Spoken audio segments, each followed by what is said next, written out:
అదే రేవంత్ రెడ్డిని ఎవరన్నా టీఆర్ఎస్ వాళ్ళు కేటీఆర్, కేసీఆర్, కవితమ్మ తిడితే ఇక వాళ్ళ మీద మొత్తం రివోల్ట్ అవుతున్నారు, బగ్గున మండిపోతున్నారు. పొన్నం ప్రభాకరు, బట్టి విక్రమార్క, మన ఎస్సీ ఎస్టీ నాయకులంతా కూడా రివోల్ట్ అవుతున్నారు. ఏ విషయంలో రివోల్ట్ అవుతున్నారు? రేవంత్ రెడ్డి గారి మీద ఈగ వాలకుంటే రివోల్ట్ అవుతున్నారు. అదేవిధంగా కాంగ్రెస్ ప్రభుత్వం మీద, రాహుల్ గాంధీ మీద, ప్రియాంక గాంధీ మీద, సోనియా గాంధీ మీద ఈగ వాలకుంటే రివోల్ట్ అవుతున్నారు.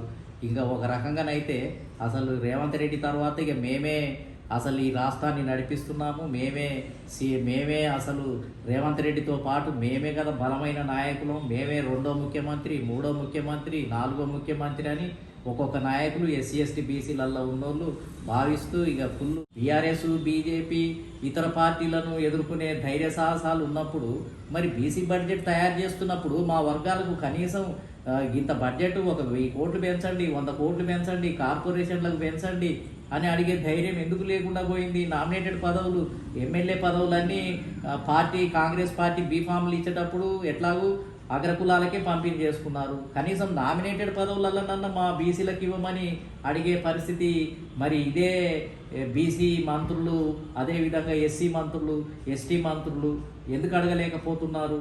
మౌనంగా ఆ విషయంలో ఎందుకు మౌనంగా ఉంటున్నారు? బీసీ ఎస్సీ ఎస్టీ విషయాలకు వచ్చినప్పుడు, అన్యాయం జరిగినప్పుడు పిరికివారిగా మారుతారు, మౌనంగా ఉంటారు, చూడనట్టుగా ఉంటారు, అసలు వీళ్ళకి అసలు తెలియనట్టుగానే ఉంటారు. కాబట్టి ఇవాళ బీసీ ఎమ్మెల్యేలకు కూడా బీసీ ఎమ్మెల్యేలంతా మౌనంగా ఉన్నారు. ఏ బీసీ ఎమ్మెల్యే చర్చలలో పాల్గొని బీసీలకు సరైన ప్రాతినిధ్యం లేదని బీసీ చర్చలలో ఎవరైనా బలంగా మాట్లాడారు? బీసీల ప్రాతినిధ్యం క్రమక్రమంగా తగ్గిపోతుంది, బీసీల బడ్జెట్ తగ్గిపోతుంది, నామినేటెడ్ పదవులు తగ్గిపోతున్నాయి. గతంలో బీసీలు గెలిచిన ఎంపీ సీట్లు ఈరోజు కనుమరుగైపోయాయి, గతంలో గెలిచిన బీసీ ఎమ్మెల్యే సీట్లు కనుమరుగైపోయాయి. ఎంబీసీలు ఇప్పటి వరకు మొత్తం ఏంటంటే మంత్రి కానటువంటి పరిస్థితి. 55% ఉన్న బీసీలకు ఇవాళ ఏమీ లేనటువంటి పరిస్థితి. ఇంత అన్యాయం జరుగుతుంటే కూడా మాట్లాడలేనటువంటి పరిస్థితి. అదేవిధంగా బీసీ ఎమ్మెల్యేలు, బీసీ ఎంపీలు వీళ్ళంతా కూడా ఉన్నప్పటికీ కూడా ఏమి చేయలేనటువంటి నిస్సాయ పరిస్థితి ఈ రాష్ట్రంలో ఉంది. అసలు ఎవరు పట్టించుకునే పరిస్థితే లేదు. చాలా కాంగ్రెస్ పార్టీలో ఉన్నటువంటి వాళ్ళే ఎమ్మెల్యే టికెట్లు దొరకనటువంటి వాళ్ళు మన అక్కడక్కడ కానీ సూర్యాపేట, అదేవిధంగా అక్కడక్కడ కొంతమందికి టికెట్లు దొరకకపోతే గుసగుసలతోటి కొంత వ్యతిరేకంగా అక్కడక్కడ మీటింగ్లు అయినా కొన్ని పెట్టారు. బీసీలు చాలా విషాదకరమైనటువంటి పరిస్థితుల్లో ఉన్నారు.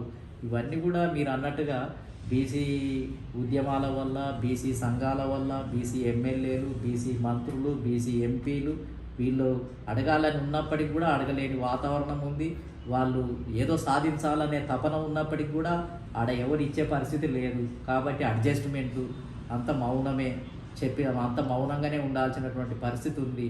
కాబట్టి ఇక చివరికి మిగిలింది ఏంటిది అని అంటే కాంశీరామ్ గారు లాగా, ములయన్ లాగా, స్టాలిన్ లాగా, లేకపోతే లాలూ ప్రసాద్ లాగా స్వతంత్ర ఉద్యమమే ఇక మిగిలింది. ఇక అదొక్కటే మన చేతుల్లో ఉన్నది. అది ఇతరుల చేతుల్లో ఉన్నది వాళ్ళు ఇస్తలేరు, ఇతరులు ఇవ్వాలదలుచుకున్నాయి ఇవ్వటం లేదు.